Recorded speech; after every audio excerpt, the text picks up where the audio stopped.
I kissed him to see if there was still a spark. She admitted about her ex. Keep checking, I said, and left. 6 months later, she drunk texted me at 2 a.m. that he's cheating again. I didn't respond. Hey viewers, before we move on to the video, please make sure to subscribe to the channel and hit the like button if you want to see more stories like this. Thanks. The scent of seared scallops and lemon butter sauce filled the apartment, a fragrance I'd carefully curated for our anniversary. Not the big, official one, but the one that mattered more to me. 3 years since our first date. The one where I'd been so nervous I'd spilled my beer on her shoe, and she'd laughed instead of getting angry. I'd known then. Gizmo wound himself between my ankles, a living, purring trip hazard. I know, buddy, I murmured, nudging him gently aside with my foot. She'll be home soon. I'd set the small table by the window with the good linens, the ones we'd registered for as a joke, but now used for real occasions. A single candle flickered, casting dancing shadows across the room we'd built together. This apartment, with its bookshelves stuffed with our commingled paperbacks and the faint scratch on the floor from when we'd tried to move the sofa ourselves, was more than a rental. It was a prototype of our future. And in my desk drawer, hidden beneath a stack of old tax returns, was a small, velvet box. The timeline for that was moving up. Soon. The key turned in the lock, and my heart did its usual, stupid little leap. Qley stepped in, looking tired but beautiful, her blonde hair pulled back in a messy bun. Something smells incredible, she said, dropping her bag by the door. She offered a smile, but it didn't quite reach her eyes. Work stress, probably. Her new marketing job was a grind. Just a little something for my favorite person, I said, crossing the room to kiss her. She accepted it, but her posture was stiff. Tough day, she sighed, sliding onto a stool at the kitchen island. You have no idea. Just constant demands. No appreciation. I'm exhausted, Leo. I poured her a glass of the Sauvignon Blanc I'd chilled. Well, you're here now. No demands. Just good food, good wine, and me. Whatever you need, you know I'm here. She took a long sip of wine, her eyes avoiding mine. I know. We ate. The conversation was stilted, peppered with long silences I kept trying to fill. I told her about finally debugging the nightmare code that had plagued my project all week. She nodded, but I could tell she wasn't really listening. Is everything okay, Qley? Really? It's fine, she said a little too quickly. Just a lot on my mind. I let it go. I was the steady one. The rock. My job was to provide a calm harbor, not to stir up waves. After dinner, we cleared the plates in a quiet, companionable rhythm. Or what I thought was companionable. I was washing, she was drying, the way we always did. Then she put down the towel. Her hands were trembling. Leo, she said, her voice small. We need to talk. The 4 words that turn your blood to ice. I placed the last wine glass carefully in the drying rack and turned to face her, leaning against the sink, my heart a frantic drum against my ribs. Okay, I said, my voice deceptively calm. Talk. She took a shaky breath, her gaze fixed on a point somewhere over my shoulder. I saw Mark today. The air left my lungs. Mark. Her ex. The one who'd broken her heart 2 years before we met. The musician with the trust fund and the reputation for being intense. The one I'd spent countless nights holding her while she cried about. Okay. I repeated, the word feeling hollow. Where? It was an accident. At that coffee shop on Elm Street. He was just there. My mind was racing, trying to find the innocent path, the one where this was just a weird coincidence. I couldn't find it. We started talking, she continued, her words starting to tumble out faster now, like she needed to get them out before her courage failed. And it was like no time had passed. The chemistry was just there. Qley, I warned, a cold dread seeping into my bones. He walked me to my car. He tried to kiss me. She finally looked at me, and her eyes were wide, almost pleading, but not with remorse, with a need for understanding, for justification. And I let him. The world tilted. The cozy apartment, the candlelight, the future in the desk drawer, it all curdled, turning cheap and fake. What? The word was a whisper, torn from a place of pure, uncomprehending hurt. I know how it sounds, but it wasn't like that. She took a step toward me, her hands out, beseeching. I kissed him back, to see if there was still a spark. There it was. The sentence. It hung in the air between us, so profoundly stupid and cruel that I couldn't even process it. She had taken our entire life, every shared secret, every plan tomorrow, and used it as kindling for a fucking experiment. And there was Leo, she whispered, her eyes welling with tears now. Self-pitying tears. A little one. I'm so confused. I think I need some space to figure my feelings out. Space. She needed space. To figure out if the spark with the man who had shattered her was worth more than the steady, warming fire I had spent 3 years building for us. I didn't yell. I didn't slam my fist on the counter. I didn't cry. A profound, eerie calm settled over me. The pain was there, a white-hot brand on my soul, but it was buried under a glacier of clarity. This person standing in front of me was not the woman I loved. That woman was a fiction. I looked at her, my gaze steady, taking in every detail of her face, memorizing the moment the mask fell away. I took a slow, deliberate breath. "Keep checking," I said. The words were flat, final, and utterly devoid of emotion. They weren't a challenge. They were a dismissal. Her face crumpled in confusion. What? I didn't elaborate. I turned and walked toward our bedroom. "Where are you going?" she demanded, her voice rising with panic. She followed me.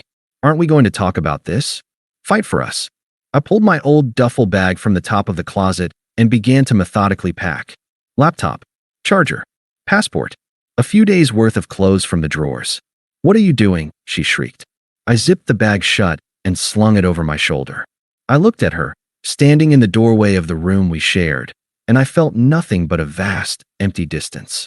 "There's nothing to fight for," I said, my voice cold and detached. "You just told me I'm an option in my own relationship. The conversation is over." I walked past her, through the living room where the candles still flickered over the ruins of our anniversary dinner. Gizmo meowed from the couch. I scooped him up, grabbed his carrier and a bag of food from the pantry. "Leo, please. You can't just leave." I was at the front door, my hand on the knob. I didn't turn around. "Watch me." I opened the door and stepped out into the cool night air, closing it behind me with a soft, definitive click. The sound of a chapter ending. The hotel room was a sterile, beige cube. It smelled of artificial citrus and vacuum dust. I sat on the edge of the king-sized bed, Gizmo curled in a confused ball on the pillow beside me, and stared at the generic landscape painting on the wall. The silence was a physical presence, thick and heavy, broken only by the hum of the mini fridge. The calm that had carried me out of the apartment evaporated, leaving a raw, screaming void. A spark. She kissed him to see if there was a spark. The words played on a loop in my head, each repetition a fresh twist of the knife. It was the casualness of it that gutted me. Our entire life together reduced to a scientific experiment, and I was the control group that had failed. I thought of the first time she'd told me about Mark. We'd been curled on that same couch I'd just left, and she'd cried into my shirt, telling me how he'd ghosted her after a year, how he'd told her she was too clingy. I'd held her, my anger at this faceless man a white-hot coal in my chest. I'd promised myself I would never make her feel that way. The irony was so perfect it was cruel. She'd run back to the source of her pain and set me on fire to keep herself warm. I didn't cry. The hurt was too deep for tears. It was a tectonic shift, a fundamental rewriting of my reality. The man who had believed in that future was gone. The one left in this beige room had to figure out what to build from the rubble. The first thing I did was block her. On my phone, on social media, on everything. It wasn't a gesture of anger. It was triage. I was severing a necrotic limb to save the rest of the body. I sent one text to my boss, David, family emergency. Need to work remotely for the rest of the week. Can handle the Jenkins account from here. He replied immediately, take the time you need. We've got you covered. No questions. I was lucky. The next morning, I woke up at dawn, the city still quiet outside my window. I put on my running shoes, the same ones I'd worn for 3 years, always meaning to start this habit, and I ran. I ran until my lungs burned and my legs turned to jelly, punishing my body so it would be as tired as my mind. The physical pain was a clean, simple thing. It was a problem with a solution. Keep putting one foot in front of the other. Breathe. That became the pattern. Wake. Run. Work from the hotel desk, losing myself in lines of code that obeyed logic, that behaved predictably. Eat a solitary meal. Sleep. I was a ghost in my own life, but I was a ghost that was learning to move through walls. After a week, I called Mike, my oldest friend. Leo? What's up, man? You never called during the day. Qley and I are done, I said, my voice flat. A beat of silence. What happened? Dude, are you okay? I gave him the Cliff's Notes version. The coffee shop. The kiss. The spark. He let out a low whistle. You have got to be kidding me. That is wow. That is profoundly stupid. What did you do? I left. I'm at the Riverview Suites. Good, Mike said, his voice firm. You pack a bag? Yeah. You block her? Yeah. Then you're already winning. She's an idiot, Leo. A pretty, charming idiot, but an idiot nonetheless. You were the best thing that ever happened to her. The words were a balm, but they couldn't heal the wound. Only time could do that. I started apartment hunting, not for a place for us, but for a place for me. I found a modern one-bedroom in a new building across town with floor-to-ceiling windows and a concrete balcony. It was minimalist, clean, and held no memories. I signed the lease the same day. Moving in was a ritual of rebirth. Every piece of furniture I chose, every book I placed on the shelf, was a declaration of independence. I bought a new, ridiculously expensive coffee maker. I hung a guitar on the wall, the one I hadn't touched since college. The silence in this new place wasn't deafening. It was peaceful. It was mine. My internal voice began to change. The confused, wounded echo was fading, replaced by something clearer, quieter. I wasn't happy, not yet. But I was present.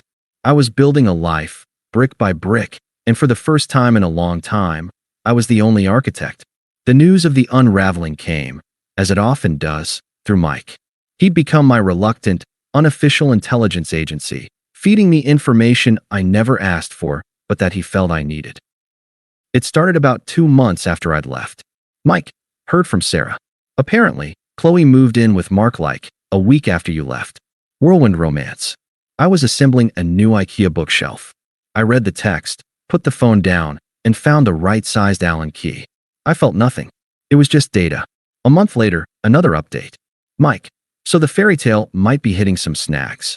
Mark got let go from his gig at the record label. Apparently, he had a disagreement with the boss about his artistic integrity. Read, he's unemployed. I was at the gym, resting between sets. I grunted, wiped the sweat from my brow, and moved to the next machine. His failure was not my victory. It was just noise. The final piece of the puzzle came another month after that. Mike and I were having a beer on my new balcony, watching the city lights wink on. So, full report from the front lines, he said, taking a long pull from his bottle. It's not good over there. I just waited. I'd learned that silence often prompted more information than questions. Mark's not looking for work. He's focusing on his music, which means he's playing video games all day and living off what's left of his trust fund. They're fighting. A lot. Sarah ran into Qley at the store and said she looked rough. Like, hasn't slept in a week rough. I took a sip of my beer. The citrus hops tasted clean, crisp. Okay. Mike looked at me, his expression a mix of pity and admiration. That's it. Okay. Dude, this is textbook karma. She left you for stability and ran headfirst into a train wreck. I looked out over the skyline, my city, my view. It's not karma, Mike. It's cause and effect. She made a choice based on a feeling, not on character. She confused drama for passion. This was the only way it was ever going to end. He shook his head. You're ice cold, man. I'd be throwing a party. I'm not cold, I said, and I meant it. I'm just elsewhere. Their drama is their problem. I have my own life to build. And I did. The chapter was closed. The fire she'd gone looking for had turned out to be a flash in the pan, already burning itself out. Meanwhile, the embers of my own life were glowing, steady and warm, ready to be stoked into something new. The peace of my new life was a fortress, and I was its sole, contented guardian. 6 months to the day after I'd walked out, the first assault on its walls came. It was a Tuesday, 2:07 a.m. The buzz of my phone on the nightstand was an alien sound in the deep, consistent silence of my sleep. I fumbled for it, the screen's blue light harsh in the dark. An unknown number. A string of messages, piling up one after the other, the punctuation and spelling casualties of whatever bar she was in. Unknown number, 2:07 a.m. Leo. I know I shouldn't be texting you, but am so alone. Unknown number, 2:08 a.m. He's a monster. He's cheating on me. At the bar right now with some girl I saw him with my own eyes, unknown number. 2:09 a.m. I left you for him, and he's doing the exact same thing to me that he did before. The irony is fucking killing me, unknown number. 2:10 a.m. I miss you. I miss our apartment. I miss Gizmo. You were the only good thing I ever had, and I was so stupid. Unknown number. 2:11 a.m. Please answer me. Just tell me I'm not the worst person in the world. Please, I read them once. The words, drenched in self-pity and vodka, didn't spark anger or even satisfaction. They were just words. The frantic, flailing signals of a sinking ship, and I was safe on a distant shore. I felt a distant, academic recognition of the poetic justice. The spark she'd chosen had indeed been a fire, and it had burned her life down. But I felt no urge to throw water on it. My thumb moved with a calm, decisive finality. I selected the entire thread and tapped delete. Then I blocked the number. I placed the phone back on the nightstand, rolled over, and was asleep again in minutes. My peace was unbreachable. The silence held for a week. Then, my phone buzzed during my workday. A voicemail. I let it go to transcription. The automated text appeared on my screen. Leo, dear, it's Carol. I'm so sorry to bother you. I know Qley hurt you, but she's really in a bad way. That man is awful. He's gone now, cleaned out her savings. She's learned her lesson, the poor thing. She's truly sorry. Could you just call her? Just a 5-minute conversation. She's destroying herself. We're all very worried. I deleted the voicemail. Carol had always been sweet, but she was an enabler, forever cleaning up her daughter's messes. I was not going to be part of the cleanup crew. The poor thing had made a choice, and choices, I had learned, have consequences. The final attempt was a public play. I was in the cereal aisle of the grocery store, comparing fiber content, a mundane task that symbolized my new, orderly existence. I felt a presence behind me before I heard her voice. Leo. I turned. Qley stood there, clutching a half-empty basket containing a sad-looking pre-made salad and a bottle of cheap wine. She looked years older. The light in her eyes was gone, replaced by a hollow exhaustion. Her clothes were rumpled, a far cry from the put-together woman I'd cooked scallops for. You got my text, she said, her voice trembling. You didn't answer. I placed the high-fiber cereal in my cart. I did. Her face contorted in confusion. What does that mean? You read it and just ignored me. I met her gaze. My own was calm, clear, empty of the love and hurt that had once lived there. Yes. The word, so simple and direct, seemed to physically strike her. She took a half-step back. After everything I'm going through? After what he did to me? How can you be so cold? I was vulnerable. This was the true colors, the anger Mike had predicted. The tears were gone, replaced by a petulant, entitled fury that I had failed to manage her emotional fallout. I didn't engage. I didn't explain. I used the realist script, my tone flat and definitive. Qley, you made a choice. You tested your spark and got burned. My part in your story ended 6 months ago. She stared at me, her mouth slightly agape, searching my face for any crack, any flicker of the old Leo who would have folded, who would have comforted her. She found nothing. I was a closed door. I hope you figure things out, I said, the words not unkind, but utterly detached. But that has nothing to do with me. I turned my cart and walked down the aisle. I didn't look back. I didn't need to. I could feel her presence behind me, shrinking, becoming insignificant with every step I took. The power wasn't in a dramatic speech or a well-timed insult. It was in the simple, unassailable act of walking away. Again. Later that week, Saturday morning sunlight streamed into my apartment, painting golden rectangles on the clean, hardwood floor. Gizmo was a puddle of fur in the warmest spot, his purr a contented motor. I was on the balcony, phone to my ear, laughing easily at something Sarah was saying. We had a date that night to see a band at a small club. It was easy. It was light. I used to think her 2 a.m. text would be a moment of victory. But when it came, it wasn't. It was just noise. The real victory was this silence, this peace. I didn't need to say a word to her. My life, thriving and complete without her in it, was the only response that ever mattered. Thanks for watching. Make sure to subscribe to the channel and hit the like button. What do you think about this story? Share it in the comments.